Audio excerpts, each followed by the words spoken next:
Hello, my dear students. I hope you all are safe and healthy. Welcome to our EVS 2 session, that is History. Today, we are going to learn about the great legend Chhatrapati Shivaji Maharaj. And the lesson name is Management of Forts and the Navy, Part 1. Chhatrapati Shivaji Maharaj conquered many enemies to establish his Swaraj. Be it war or governance, his management skill can be seen in all areas. Let us learn about the management skills of Chhatrapati Shivaji Maharaj in this lesson. My dear students, do you know what is management skills? Management skill means working in a disciplined manner on a task one has undertaken to achieve a definite goal. The management skills of Chhatrapati Shivaji Maharaj are seen at all times in the battles. Chhatrapati Shivaji Maharaj fought all his life and also in his overall administration. So, here, my dear students, let us look at a few examples. Let us begin building forts.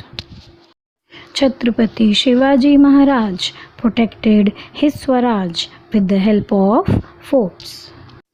In the book Ajna Patra or Royal Edict, the importance of forts has been aptly summed up as follows.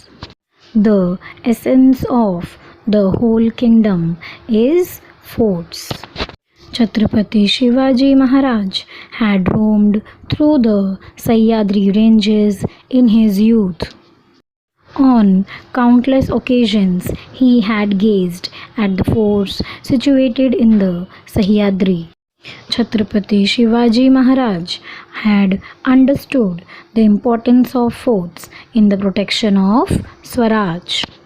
Chhatrapati Shivaji Maharaj built all three types of forts, and they are forest forts, hill forts, and sea forts. A sea fort is also known as Janjira. Maharaj employed experts like Hiroji Indulkar and Arjoji Yadav to build many new forts like Rajgarh, Pratapgarh and Sindhudurg. Chhatrapati Shivaji Maharaj repaired some old forts like Vijayadurg, Torna and Rangana and built the new forts of Raigarh. Maharaj had about 300 forts. My dear students, do you know?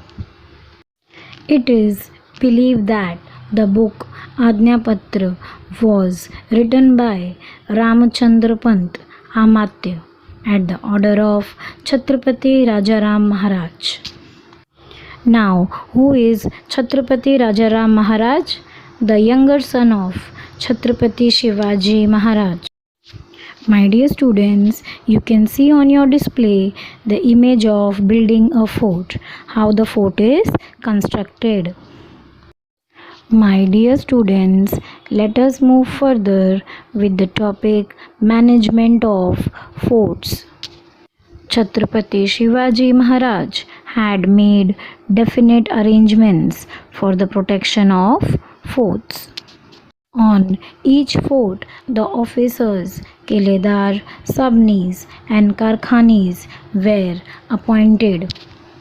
The Sabnis and Karkhanis worked under the Kiledar. Their work is shown in the chart. So, my dear student, let us begin. Now, my dear students, let us begin some information of Kiledar or Havaldar. To protect and administer the fort, to issue orders to the Sabnis and Karkhanis, to follow government orders, instructions and letters. Now we will see some information on Sabnis. To keep accounts record income and expenses on the forts, to collect revenue or tax from the subjects on the fort and around it, to handle the correspondence. Now, my dear students, we will see some information based on karkhanes. Supply grains and goods to the people living on the fort, to arrange for the ammunition for the guns and firearms at the time of war, to look after and maintain the fort and the buildings on it. Now, my dear students, let us move with the next topic, guns and ammunition. At the time of Chhatrapati Shivaji Maharaj, guns or cannons of various sizes were used to protect the forts from the enemy.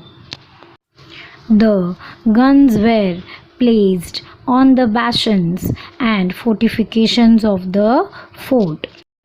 Some forts like Purandar and Bhimgad had provisions for making guns.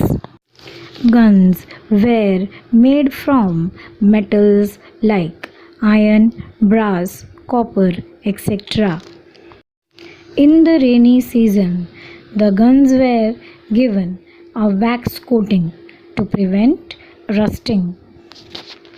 Iron and stone cannonballs and canister shots were fired at the enemy from the guns.